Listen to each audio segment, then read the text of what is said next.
It's time to go into all of that spoilerific detail on Sonic the Hedgehog the movie in this spoiler breakdown. So guys, if you don't want spoilers, run away now.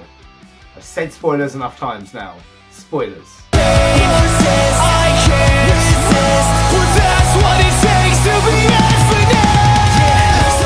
It is your favourite twat in a Sonic hat, Calamity, and today we are going to go into all the spoilers for Sonic the Hedgehog. Again, spoilers! Seriously. If you don't want to know, come off the video and don't give me hate. We're going to anyway, but... So the movie starts with Sonic running from Robotnik and we rewind time to his origin.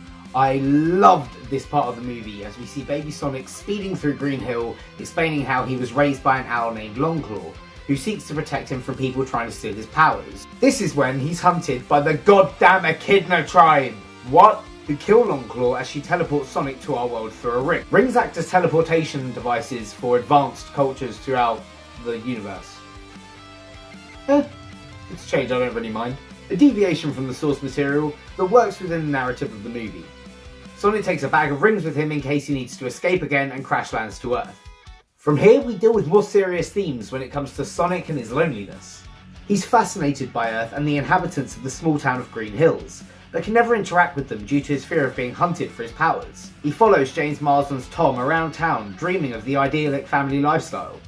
We get a scene of him watching a group of kids play baseball and him desperately wishing he could join in. So when the kids leave, Sonic decides to go and play by himself.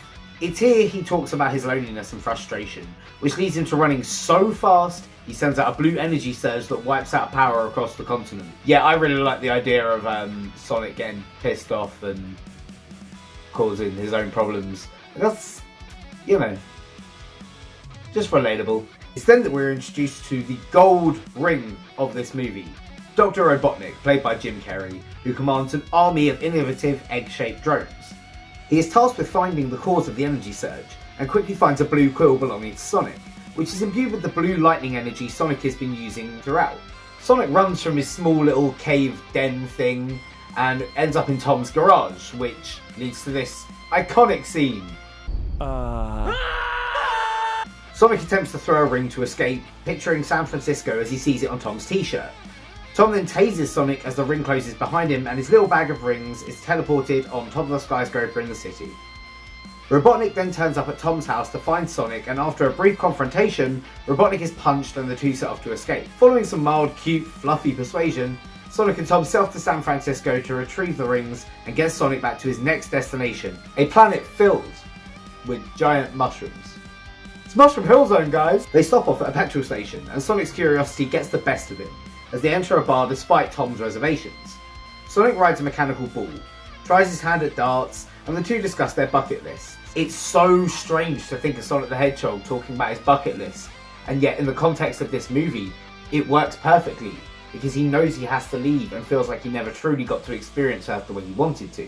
It adds such a sweet and heartwarming layer to the character that just made me fall in love with him even more. He just wants to have fun, while being chased by a bully, and it's endearing. I was sitting there literally shouting, "Come on Sonic, you got this, bro." I mean, not literally shouting in my head, but I was rooting for the guy. Robotnik gives chase, sending out his drone army to intercept the two, and honestly, it's one of my favourite scenes from the movie.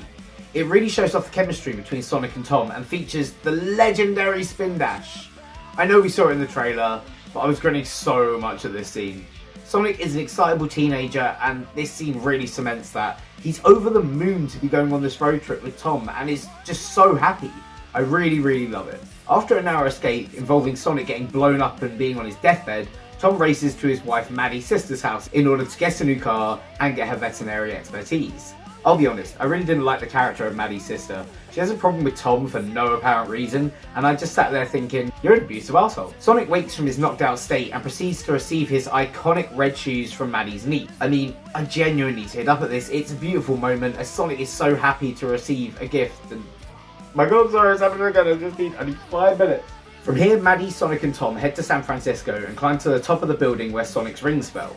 Once they reach the top, they are met by Robotnik in his flying eggmobile, which is given a really sleek design that I really love. Surrounded by drones, Sonic pushes Maddie and Tom off the building and speeds down to the ground to save them from the fall. We then get the awesome action sequences shown in the trailers, with Sonic running through San Fran, using his rings to teleport to China, Egypt, and the town of Green Hills, with Robotnik hot on his tail. I loved this. It's exactly what Sonic is about, rolling around at the speed of sound, fighting Robotnik. Hell yeah. The chase concludes in Green Hills, as all the townfolk gather to watch the epic battle. If you're a fan of Sonic Spinball, you're gonna love this fight, as Sonic pulls out all the stops to defeat Robotnik, using a spin dash maneuver and a teleportation ring to send him to the mushroom planet Sonic planned to escape to. No, we don't get Super Sonic, but we do get like the full Blue Lightning, the Flash kind of thing, and it's pretty cool. Sonic then returns to Maddie and Tom's house, where they've made him his own bedroom with all the recovered items from his cave. It's so fucking cute. He even gets his own racing car bed, and it's just the most adorable moment. Sonic is here to stay on our planet, and I could not be happier. We then see Robotnik wallowing in his own ego on the mushroom planet, looking far more like his video game counterpart. The moustache, the goggles, even the weight, it's all here and it looks amazing. I'm so excited to see where they take the character next. And he does the iconic laugh, and it just made me giddy, if I'm honest. And then, ladies and gentlemen, and then the post-credit scene. The post-credit scene. So,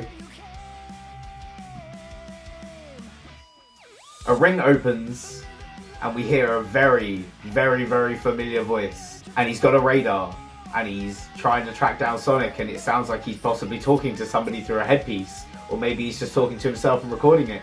But he's yellow, or golden rather, well kind of orangey, and yellowy orange, and a fox. And yes, Tails is in the fucking movie. Tails is in the post-credit scene. He has a radar to track down Sonic, and he has come to get him. We are getting a sequel to this movie, guys, because this is going to do well, I'm pretty sure. And it's great. I'm even sure they used the same voice actor from the games, because I could not tell the difference between the two, and it absolutely blew my mind. I love this movie. It's exactly what I wanted as a Sonic fan. If you watch my non-spoiler review, you'll have seen that I said that I think it's the best video game movie of all time, and I damn well stand by that point. I love this movie, and I need to see it several more times over opening weekend to decide whether it is in my top films of all time, up there with Avengers Endgame and The Shawshank Redemption. God damn. I really, really hope you guys love this movie. I really do, more than anything. I was lucky enough to see it on the 30th of January, and I've had to say nothing until the review embargo lifted on the 13th. And honestly, I wanted to tell you guys how amazing it is, but I've not been able to. And all I've been able to say is I really hope you're going to. I'm looking forward to you seeing the movie, and I am, and now you've hopefully seen it because you've watched this. And I really, really hope you guys loved it as much as I did, because this is unifying the fan base. We're back. We're a unified fan base again. It's so good. The only things I would change are Maddie's sister, because I felt she was just kind of a bit annoying and a bit fillery, but oh well. Like, it didn't really bring the movie down for me at all. It was just, I would have liked more time with Sonic and Robotnik. And that's the other thing. Sonic is constantly on the run from Eggman. He has one encounter with him at Tom's house, and then he has another encounter with him at the end. The other times he's fighting drones. And I would have liked just a bit more, because it became very evident to me in the final fight scene that Robotnik does not know Sonic's name. And I know that's such a nitpicky thing, but that I was just a bit like, oh well. But I guess it kind of makes sense in the context of things, because he's going to become the Eggman we know, obsessed with catching Sonic, you know, the only person that beat him kind of thing. So yeah, I can live with it, but maybe I would have just had a bit more time, or him have the name, him know Sonic's name a bit sooner, because that's just me. I guess we're always going to find something to complain about, aren't we? So I stand by my ratings in the spoiler-free review. It is an 8 out of 10 for casual moviegoers, and a 9 out of 10 for Sonic fans. So let me know what you thought in the comments below.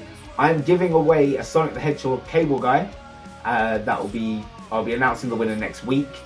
Make sure you are subscribed to the channel and leave a comment, and I'll be picking one winner to receive one. So that'd be pretty cool, and let me know. I really hope you liked it. I really, really do. Until then, keep it locked to Calamity Hatcher for all that mediocre Sonic content. I hope you have a wonderful morning, afternoon, evening, whenever you're watching this, and stay safe, because that is what it takes to be infinite. I'll see you guys soon.